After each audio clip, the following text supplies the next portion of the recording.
One Calvinist apologist, Dr. James White, comments on Isaiah 10 saying, quote, "In one passage we have God's holy intention of judging his people through the means of Assyria. Yet, God holds Assyria accountable for her sinful attitudes in being so used. God judges them on the basis of their intentions. And since they come against Israel with a haughty attitude that does not recognize God's power and authority, they too are judged. This is compatibilism with clarity. God uses the sinful actions of the Assyrians for the good purpose of judging his people." Now, I'm just going to stop for a moment. If God intended to judge Israel when he judged Israel, not 100 years earlier, not 100 years later, could he have done so in Leighton Flower's world? How could God have judged Israel at the time he desires to judge Israel to bring about prophetic fulfillment if God is dependent upon the evil actions of men that are not a part of his decree? Because remember, the whole point of the provisionalist perspective is, yes, the Assyrian actions are evil. No, God had nothing to do with bringing them about. Nothing at all. He just uses them when he happens to see them. So where they come from? They only come from the evil heart of the Assyrians. Therefore, they cannot be part of the decree, and therefore God's actions in time in judging Israel are dependent upon his being able to find somebody to use to judge Israel. And so he cannot do this upon a timetable. He cannot accomplish things at a particular point in time. How else I'd like to have an answer to that. How else could it be? How else could it be? Yet he judges the Assyrians for their sinful intentions. God's action in his sovereignty is perfectly compatible with the responsible and culpable actions of sinful men. Amen. End quote. Provisionists like myself would agree that God used the evil intentions of the Assyrians to bring judgment on Israel. However, we do not believe that God, quote, sovereignly brought about those evil intentions. Thus, our view does not bring God's holiness into question or create issues with the concept of divine culpability. Okay, now, you say that God used the evil intentions of the Assyrians, but he didn't do so sovereignly. He did so because he's looking around and he wants to punish Israel for its sin, but he needs to find some way of doing it. And he can only do it when mankind allows him to do it by having somebody like the Assyrians come along that he can then entice into attacking Israel, because that's what he's going to say later on. So the punishment of Israel has to wait for the opportune time for God to find somebody to do it. That's what we're being told. Yes, I know this utterly means prophecy cannot happen. This is why open theists are the only consistent Arminians. And that is why I think if the Baptist Faith and Message had not specifically made open theism a no-no for Southern Baptists, I think that's exactly where Leighton would be. I really do. It would fit much better. But there he is. So, thus our view does not bring God's holiness into question. Why does my view bring God's holiness into question? Well, because you're saying that God decreed evil actions. Yes, that's exactly what Acts chapter 4 says. That's a straight up statement. No question about it. But that does not mean that his holiness is in question, because he does not put a gun behind someone who's innocent and say, do bad things. And it's only by insisting upon, well, it has to be one way or the other. God has to operate only in the strictures that I can understand as a temporal being. Therefore, there cannot be compatibilism. There cannot be the reality of the divine decree and human responsibility at the same time, because it's too big for the parameters I will allow God to exist in. That's the provisionalist argument. That God's too big. Too complicated for me, therefore he must not exist. or create issues with the concept of divine culpability. Well, you have issues with divine culpability. Again, if you affirm, which I don't think you want to, but you have to, affirm that God knew exactly what the result of all of his creation was going to be, you've got the exact same issues. It's even worse. Because God knew that all this evil was going to exist. He had no purpose for it and had no control over it. None whatsoever. There's some divine culpability for you. But one of you may say, surely Calvinists do not really teach that God sovereignly brings about every evil intention. Every. Do they? Every. Has God predetermined every tiny detail in the universe, such as dust particles in the air? And then I should add here, including all our besetting sins. Yes. In contrast, provisionism teaches that God allows or permits creation to act freely, as opposed to being causally determined by a divine, all-encompassing, meticulous decree. So God has no decree, but he has perfect knowledge of what takes place. What does take place arises out of the creation, unguided by God. Unguided by God. So there is no, again, no logical way that I've ever heard to say, yes, God has exhaustive knowledge of all future events, but there's no divine decree. There's no way around the resultant idea that actions arise in and of themselves, they are purposeless, but God brought it about when he created, because he knew that was going to, before he created, he knew that was going to be the end result. You see, the open theist goes, oh, no, he didn't. And so they can get around the culpability part. The person who tries to hold on to, yes, he did, know exactly what the result was going to be, is left going, so why should we glorify him for how it turned out? Because he's not the one that directed it there. Well, he nudged it. Every nudging involves the violation of free will, right? Well, you know. And at times, God, being all-knowing, can and will use men's evil intentions to bring about his good purposes. See what's on the screen? Let's think about it. Let's think about what it means. And at times, not of his choosing, being all-knowing, passively so, can and will, when he has to, use men's evil intentions to bring about his good purposes and plans, which are now made dependent upon what is provided to him to work with by the actions of free men. That's the rest of it that doesn't get expressed. He can't have purposes and plans in and of himself. Oh, no, he can't. How could he? How could it have been God's eternal purpose to judge this generation of Israel that was judged by the Assyrians? How could he do that? Because he's dependent upon the evil intentions of the Assyrians, which do not arise from a divine decree.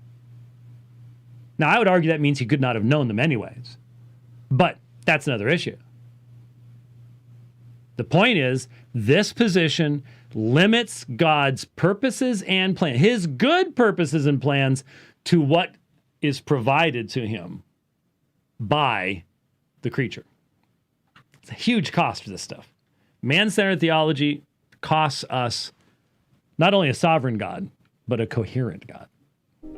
God's wrath is often depicted in Scripture as God's permitting the natural consequences of moral evil, which is not a problem in a worldview where the moral evil is brought to pass by someone other than God. Now, did you catch that? Brought to pass by someone other than God. So again, what this demands is that you cannot have primary and secondary causes, which is what Isaiah 10 is all about. You have primary and secondary causes in the Assyrians coming against Israel. And in the intention of the one, holiness and goodness. In the intention of the other, sin, judgment is brought about. That's the whole point. But when you a priori say that isn't possible, then you've got to turn the whole story around. You got to turn it on its head.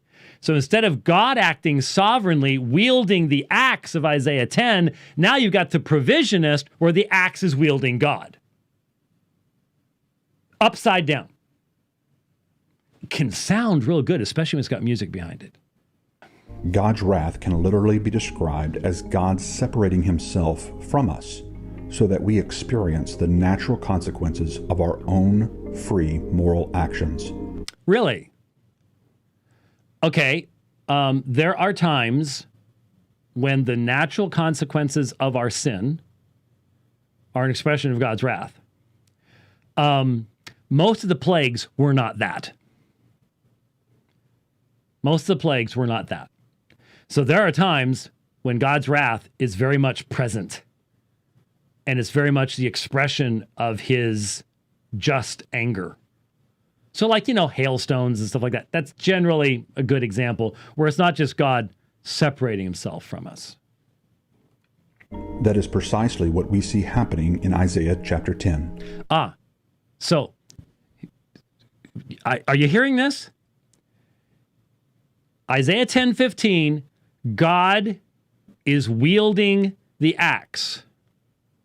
But they didn't read Isaiah 10:15. They stopped before Isaiah 10:15. Why? Because the way around it to decalvinize it, that is, twist it into something it never ever said, the way around that is to make the Assyrians the source. And God is simply using what the Assyrians provide to him. See how this works? It sounds great. It's the exact opposite of what Isaiah was communicating. It's completely false, but it sounds great. And if you want to believe it, you'll find a way to believe it. Instead of protecting Israel from Assyria, which he promised to do if they remained obedient, God removes his hand of protection and permits the Assyrians to follow their own libertarianly free will. So, that axe swung itself. It was permitted to swing itself. Yeah, it was permitted. Because it wanted to. I mean, that axe had been trying to go for that tree for a long time. And it was permitted freely because it has libertarianly free will. That's what Isaiah is about. God does not cause or bring about the evil intentions of the Assyrians. So he is perfectly... Could he have suppressed the evil intentions of the Assyrians? I mean, it's their libertarianly free will to have evil intentions. So could God have kept them from doing that? Because that's what he'd have to be doing to fulfill his promise to keep Israel safe from its enemies, right? So he has to be able to do that, right? Oh. To judge them for their rebellious action, despite the fact that God used their rebellion to accomplish divine judgment on Israel for their own disobedience. The fact that God may have incited the already rebellious Assyrians to consider the already rebellious Israelites to be their next victims. Did you catch that? The fact that God may have incited, that's as close as you can get to wielding the axe and having a purpose, is to incite the already rebellious Assyrians. I don't remember, did I miss incite? I didn't.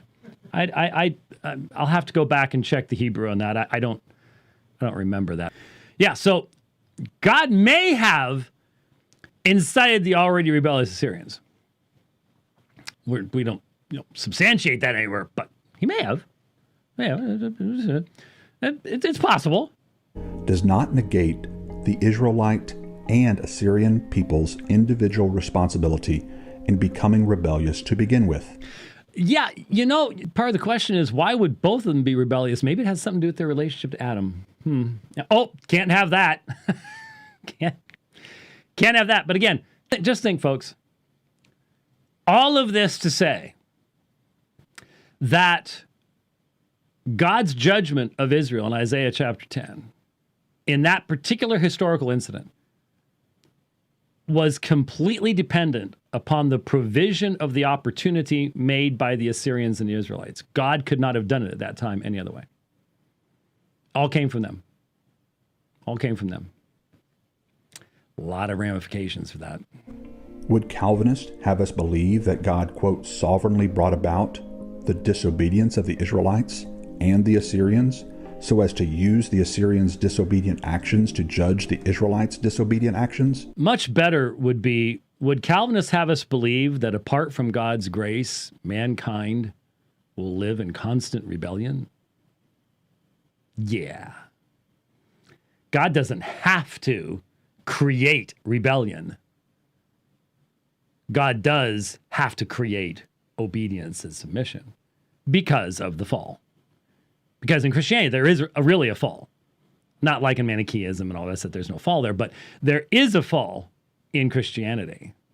And the result impacts everyone. And God is regularly suppressing man's evil so as to accomplish his own purpose and his decree. There is no such thing as libertarianly free will, except for God. What would be the point in that? We do affirm that God may use the free rebellious actions of some to bring about the discipline or judgment of others. Which means he cannot discipline or judge others unless given the opportunity by the rebellion of autonomous, libertarianly free creatures. Right? I'm not trying to make this up, right? That seems to be what you're saying. God's just doing the best he can with what he's given. All right, just as long as everybody knows what's being said. But we vehemently reject the notion that our thrice holy God brings about the rebellion of morally sinful creatures. Even though he created, knowing it was going to happen, he has no purpose in it.